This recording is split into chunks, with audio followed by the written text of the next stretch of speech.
Olá, queridos vestibulandos, sejam bastante bem-vindos. Eu sou o professor Sérgio Campos, professor de Redação e de Língua Portuguesa. E nesta aula de véspera para o vestibular da UFMS, eu e essa equipe incrível de professores estamos montando basicamente, tá, moçada, dicas rápidas e objetivas para que seja muito produtivo na prova que você vai fazer agora neste domingo, tá? Então, já começar desejando para você uma ótima prova, tá? E que você conheça esse projeto para que você sendo aprovado, você de repente passando uma fórmula de sucesso para os seus colegas, indicar o Évora Vestibulares, tanto os paralelos quanto o cursinho integral que vai haver no ano de 2022, tá? De novo, sinta-se muito bem-vindo e vamos aqui que eu vou falar neste instante da prova de português da FAPEC, que é a fundação que vai fazer a prova da UFMS e que faz também a prova da UEMS. Meus queridos, é o seguinte, tá? Eu peguei para vocês uma questão para resolver com vocês, para que vocês entendam o que te espera na prova de português. E duas coisas que eu preciso falar para vocês, tá? Durante o curso de português, tá? Seja ele presencial ou online, das coisas que eu mais falo para os alunos é o seguinte: não somente o que cai em prova, você precisa estar atento ao como que cai em prova. Então, por exemplo, quando a gente fala em gramática da língua portuguesa, você precisa estudar verbos, legal, você tem que saber verbos. Pontuação é uma matéria que a FAPEC cobrou muito nos últimos anos. Períodos compostos, orações coordenadas, orações subordinadas. O último vestibular agora, 2021, houve uma questão pesadíssima de oração subordinada substantiva reduzida de infinitivo impessoal. Estou mostrando isso para vocês para dizer o seguinte, tá? O que te espera nessa prova da UFMS?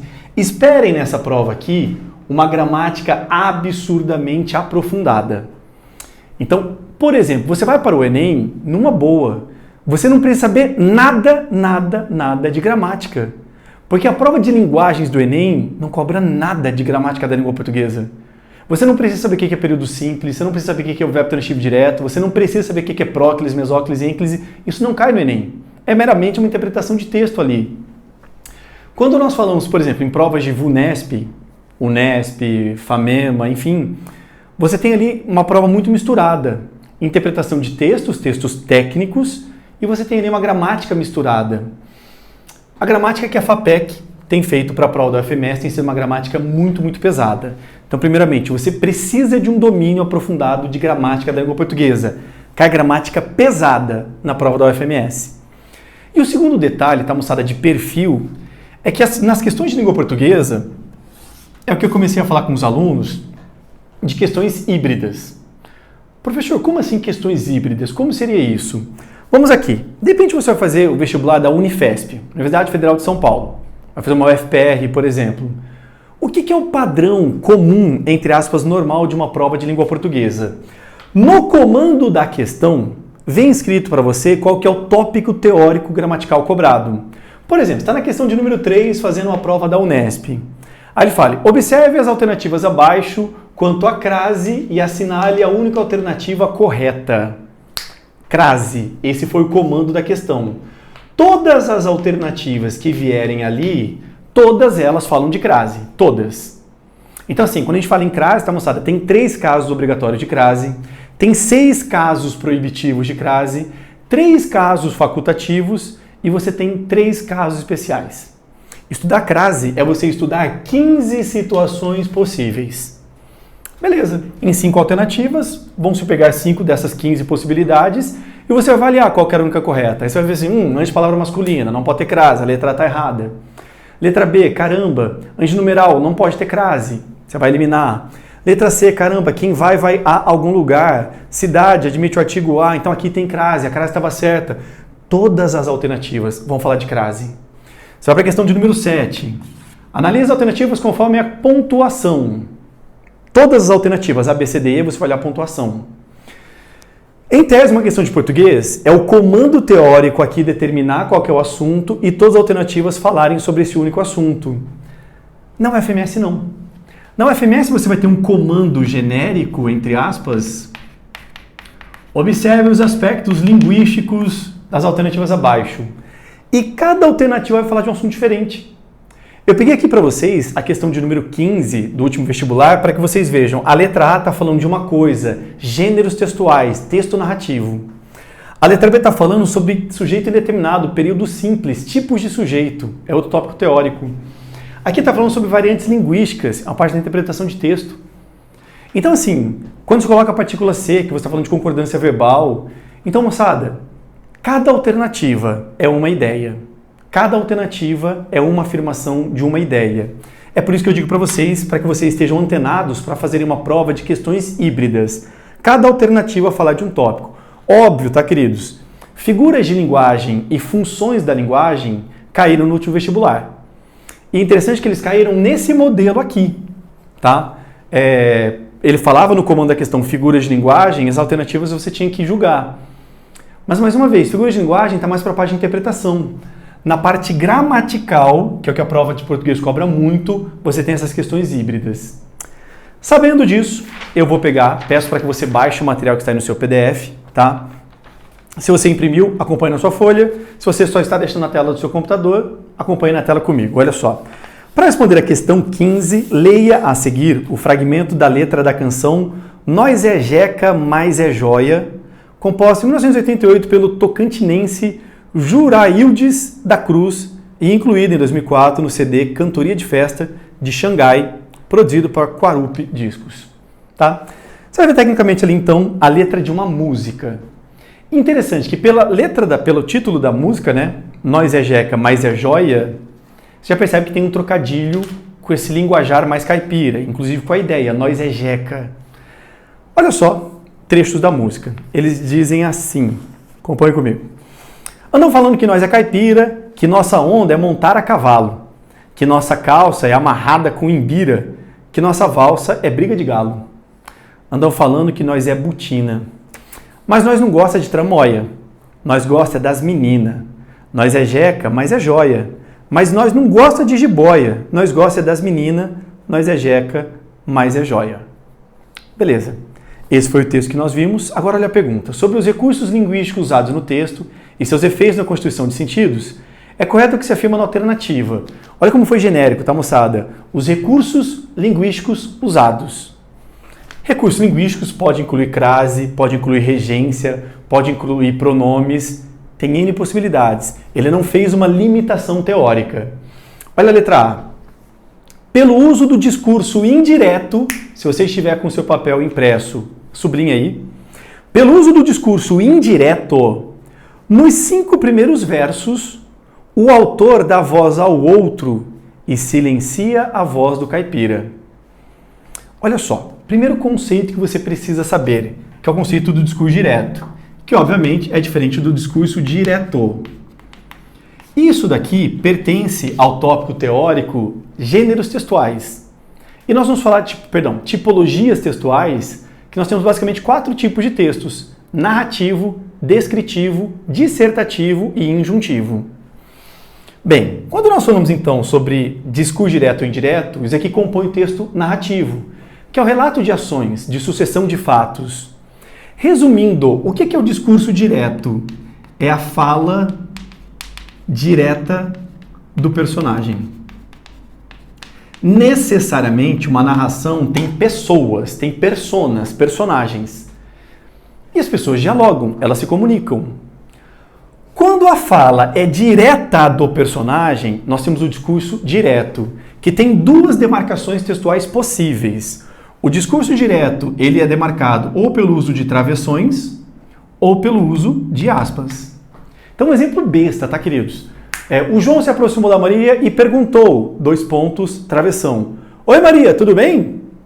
Ao que Maria respondeu, travessão. Oi, João, tudo bem sim, e com você? É a fala direta dos personagens, está demarcada por travessão ou aspas, é discurso direto. O discurso indireto tem um recurso que se chama de verbos dicende. Verbos dicende. Eita, professor, que eu nunca ouvi essa expressão. Dicende é uma expressão do latim. No latim, pensa aqui comigo. Parece com qual palavra? Verbo dicende. Verbo dizendo. Sim. O discurso indireto é quando o narrador diz qual foi a fala do personagem. E sempre que isso acontece, você usa um verbo dicende. Esse diálogo simples que eu falei para você agora há pouco, tá? O João perguntou para a Maria, oi, tudo bem com você? Tá, eu tô bem, João, e você? Como se diz aqui no discurso indireto? O João se aproximou da Maria e perguntou como a Maria estava. Ao que a Maria respondeu que estava muito bem. Perguntou, respondeu, tem o verbo dicende. Então o que é discurso indireto? É quando o narrador diz o que o personagem disse. Acompanhe comigo aí na letra A. Pelo discurso indireto, nos 5 primeiros verbos, o autor dá voz ao outro. Olha só. Andam falando que nós é caipira, que nossa onda, que a nossa calça é amarrada. Pessoal, que nós está sendo a fala direta do personagem, do autor da música. Ele não está fazendo uma separação do autor e o conteúdo que está sendo escrito. E outra, você não viu nenhum verbo dicende aí. Então, está falsa a letra A. Não é discurso indireto. Houve tecnicamente um discurso direto. É a fala direta dos de quem está cantando. Falsa a letra A. E outra, quando ele fala silencia a voz do caipira. Ele se assume caipira. Nós é caipira, mas nós é joia. Então a voz do caipira não está silenciada. Falsa a letra A. Letra B. Pelo uso do sujeito indeterminado em andam falando, na terceira pessoa do plural, o autor expressa o reconhecimento universal da identidade do sujeito urbano e instruído, preste atenção, conceito sujeito indeterminado. Na língua portuguesa tem 2 hipóteses para que haja sujeito indeterminado. Quais são as 2 hipóteses para o sujeito indeterminado? 1. O verbo sozinho na terceira pessoa do plural. O verbo sozinho na terceira pessoa do plural. Ou quando você tem um verbo na terceira pessoa do plural, mais aquela partícula ser, que na gramática se chama de índice de indeterminação do sujeito. Mas olha só, o andam falando pegaria essa primeira lógica da terceira pessoa do plural. Andam falando. Presta bem atenção. Para começo de conversa, foi um sujeito indeterminado? Andam falando que nós é caipira? Olha aqui para mim. Sujeito indeterminado. Olha o nome. O que é o sujeito indeterminado? É quando literalmente você quer indeterminar quem está falando ou quem está fazendo aquela ação. Por exemplo, se eu dissesse para você o seguinte, olha só, moçada, hoje eu estou bastante abalado, tá? Cara, entraram na casa da minha mãe, levaram televisão, sujaram a sala toda, ó, foi terrível. Entraram na casa da minha mãe, levaram a televisão. Eu pergunto para você, eu estou usando tudo no plural. Pode ser que só uma pessoa tenha roubado a casa da minha mãe? Putz, eu tô mal. Entraram na casa da minha mãe, roubaram a televisão. Cara, pode ser que só uma pessoa tenha feito isso. Mas por que eu estou dizendo para vocês, eu tô mal porque entraram na casa da minha mãe? Eu não sei quem entrou. Quando a minha intenção como falante é indeterminar sobre quem eu estou falando, sobre o sujeito, é sujeito indeterminado. Então, é fato que a terceira pessoa do plural é um sujeito indeterminado. Então, o começo da letra B, pelo uso do sujeito indeterminado, em andam falando, na terceira pessoa do plural, até aí está correto. Tá? O autor expressa o reconhecimento universal da identidade do sujeito urbano e instruído. Ele está, andam falando que nós é caipira. Quando ele está usando andam falando, esse recurso é para reconhecer a universalidade da identidade do sujeito urbano que é instruído? Moçada, tá errado aí. Esse é um erro de interpretação que nós falamos que é um erro de extrapolação. É você fazer uma dedução que o texto ali não te permite fazer. Aqui comigo, moçada. Todo indivíduo urbano é instruído? Não. Não são todas as pessoas que moram na cidade que são instruídas. Então é falso, tá? Então, assim, esse recurso do andam falando é para dizer que você não sabe quem que está falando, mas não é para reconhecer que o sujeito urbano é um sujeito mais instruído. Extrapolou, falso aí. C. A contraposição da concordância gramaticalmente correta. Andam falando. A não padrão, nós é caipira, nós não gosta, das menina, representa uma tentativa de adaptar a fala do caipira ao modelo urbano para fugir da estigmatização. Olha só, num primeiro momento, ele utilizou a concordância andam falando, que é da norma culta. Por quê? Porque é uma expressão correta. Né? O uso gramatical dessa forma está correto. Quando ele fala, nós não gosta das menina, quando ele fala, por exemplo, das menina, menina. Aqui é a norma padrão, aqui é a norma não padrão, informal, a errada. Ele está falando na letra C. Essa contraposição da forma correta com a forma incorreta é uma tentativa de adaptar a fala do caipira ao modelo urbano? Não. Ele está permanecendo com essa forma caipira de falar. Então não é uma forma de fugir da estigmatização, tá? Então, por exemplo, é uma tentativa de adaptar a fala do caipira ao modelo urbano? Não. Tanto que, entre aspas, ele tem um orgulho, né? Mas nós é mesmo caipira. Que nós é caipira, depois ele fala, né? Nós é caipira, mas nós é jeca, mas nós é joia. Então ele se reconhece como alguém valoroso. Falsa, tá? Ele assume essa identidade caipira, então a letra C também vacilou. Momentos de tensão na sua prova, por quê? Você fica aí, professor, eu eliminei A, B e C, mas agora eu tô com medinho, porque eu tô entre D e E. E sempre que eu fico entre duas, professor, é complicado, porque eu sou brasileiro, né? E brasileiro tem aquele azar, né? Presta atenção, momento tenso, porque são duas, mas por teoria você vai saber qual é a correta. Letra D. A partir do sexto verso, que começa lá, mas nós não gosta de tramóia. É a partir desse daqui. O uso do pronome de primeira pessoa do plural. Quem é a primeira pessoa do plural? Primeira, segunda, terceira pessoa singular. Eu, tu, ele. Primeira, segunda, terceira do plural. Nós, vós e eles. Nós. Primeira pessoa do plural.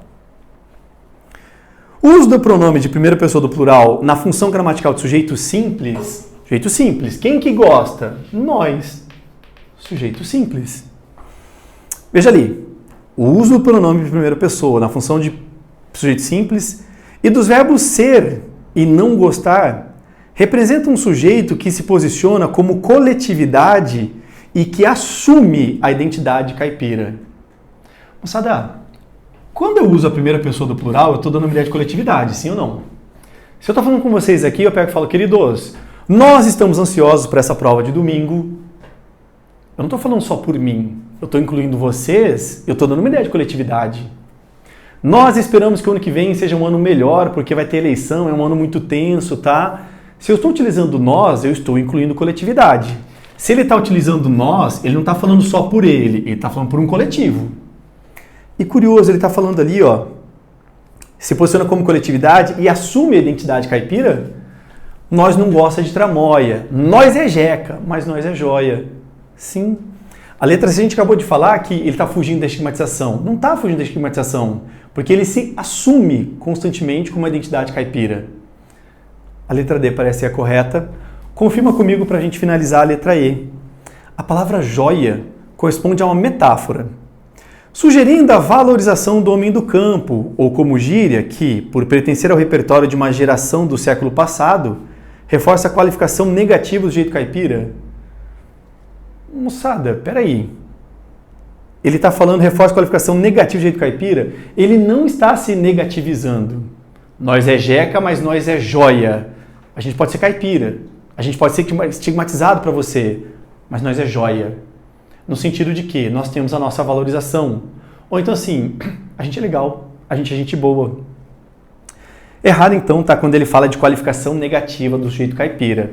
Correta de fato com a letra D de delta. Beleza? Eu espero de coração que você tenha gostado dessa aula, que ela tenha contribuído para você e espero mais ainda que você tenha sucesso e êxito na sua prova. Contem conosco do Évora Vestibulares, contem com os professores. Estamos na torcida para vocês. Um abraço, boa prova. Tchau, tchau.